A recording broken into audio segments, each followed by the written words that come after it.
चांदनी रात थी लेकिन जंगल में घना अंधेरा छाया हुआ था। पेड़ों की डालियां आपस में उलझी हुई थी, जैसे कोई राक्षसी मुंह अपने दांत बता रहा हो। हवा में पेड़ों की खड़खड़ाहट और जानवरों की आवाजें गूंज रही थीं, जो एक बड़े और डरावने संगीत की तरह सुनाई दे रही थी। जंगल के बीच में एक छोटा सा आश्रम था, जो एक शांत और अनोखी शांति से घिरा हुआ था।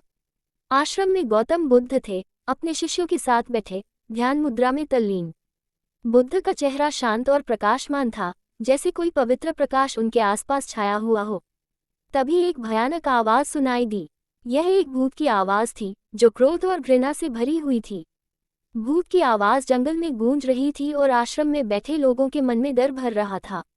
मैं आ रहा हूँ, मैं तुम्हें नष्ट कर डालूंगा, भूत की आवाज बोल रही थी। शिष्य डर गए, उनके मन में भय का बास हो गया। लेकिन बुद्ध शांत रहे। उन्होंने अपने शिष्यों से कहा, डर मत हो, हम सभी को मृत्यु का सामना करना पड़ता है, लेकिन हम डरने की जरूरत नहीं है। हम अपने मन को शांत रख सकते हैं और दुखों का सामना कर सकते हैं। तभी भूत आश्रम के पास पहुंचा। उसका रूप बहुत ही भयानक था। उसकी आंखें लाल रंग की थीं और उसके मुंह से आग निकल रही थी। भूत का शरीर धूल और खून से लथपथ था और उसकी आवाज डर से कंप रही थी।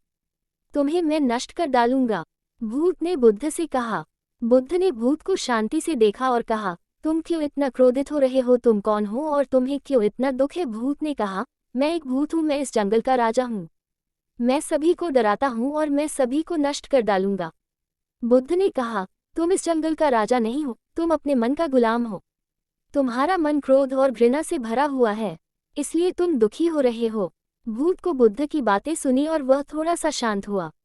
उसके मन में थोड़ी सी जिज्ञासा पैदा हो गई। वह बुद्ध से कहा, तुम क्या कहना चाहते हो। बुद्ध ने कहा, मैं कहना चाहता हूँ कि तुम्हें अपने मन को शांत करना चाहिए। तुम्हें क्रोध और घृणा छोड़ देनी चाहिए। जब तुम अपने मन को शांत कर लोगे तो तुम्हें दुख नहीं होगा। भूत ने कहा, मैं अपना मन शांत कैसे करूं। बुद्ध ने कहा, तुम्हें अपने मन पर ध्यान करना चाहिए। तुम्हें अपने विचारों को देखना चाहिए और समझना चाहिए। जब तुम अपने मन के विचारों को देखोगे तो तुम समझ जाओगे कि वे कितने नकारात्मक हैं। फिर तुम इन नकारात्मक विचारों को छोड़ देना चाहोगे। भूत ने कहा, मैं अपने मन पर ध्यान कैसे करूं? मैं कभी भी शांत नहीं रह पाता। मेरे मन में हमेशा क्रोध और घृणा का बास रहता है। बुद्ध ने कहा, तुम्हें ध्यान करने का अभ्यास करना चाहिए। जब तुम ध्यान करोगे तो तुम अपने मन पर नियंत्रण पा सकोगे। तुम अपने विचारों को देख सकोगे और उनके प्रभाव से मुक्त हो सकोगे। भूत ने बुद्ध की बातों पर विश्वास किया और वह उनकी शिक्षा प्राप्त करने के लिए तैयार हो गया।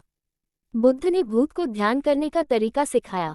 उन्होंने भूत को बताया कि वह कैसे अपनी सांस पर ध्यान दे सकता है और कैसे वह अपने मन के विचारों को देख सकता है। भूत ने ध्यान करना शुरू किया। शुरू में तो उसके मन में क्रोध और घृणा ही तैरती रही, लेकिन जैसे जैसे वह ध्यान करता गया वैसे वैसे उसके मन में शांति पैदा हो गई। उसने अपने मन के विचारों को देखा और समझा कि वे कितने नकारात्मक थे। जब भूत अपने मन के नकारात्मक विचारों को छोड़ने में सफल हुआ तो वह बहुत शांत हो गया। उसका रूप भी बदल गया और वह अब डरावना नहीं रहा। उसकी आंखों में अब क्रोध नहीं था, बल्कि दया और करुणा थी। भूत ने बुद्ध से कहा, आपने मुझे बचा लिया। मैं अब दुखी नहीं हूँ, मैं अब शांत हूँ, मैं अपने मन पर राज कर सकता हूँ। बुद्ध ने कहा, तुम्हें अपने मन पर राज करना सीखना चाहिए। तुम्हें अपने मन को नकारात्मक विचारों से मुक्त करना चाहिए। जब तुम अपने मन पर राज कर लोगे तो तुम दुख से मुक्त हो जाओगे। यह एक कहानी है। वास्तव में गौतम बुद्ध के साथ ऐसा कभी नहीं हुआ। गौतम बुद्ध ना तो कभी भूत से मिले और ना ही भूत को मानते थे। इस कहानी के माध्यम से हम आपको यही बताना चाहते हैं कि हर स्थिति में अपने आप को शांत रखो। ये जानकर आपको कैसा लगा मुझे कमेंट करके जरूर बताएं और चैनल पर नए हो तो चैनल को सब्सक्राइब जरूर करें। धन्यवाद।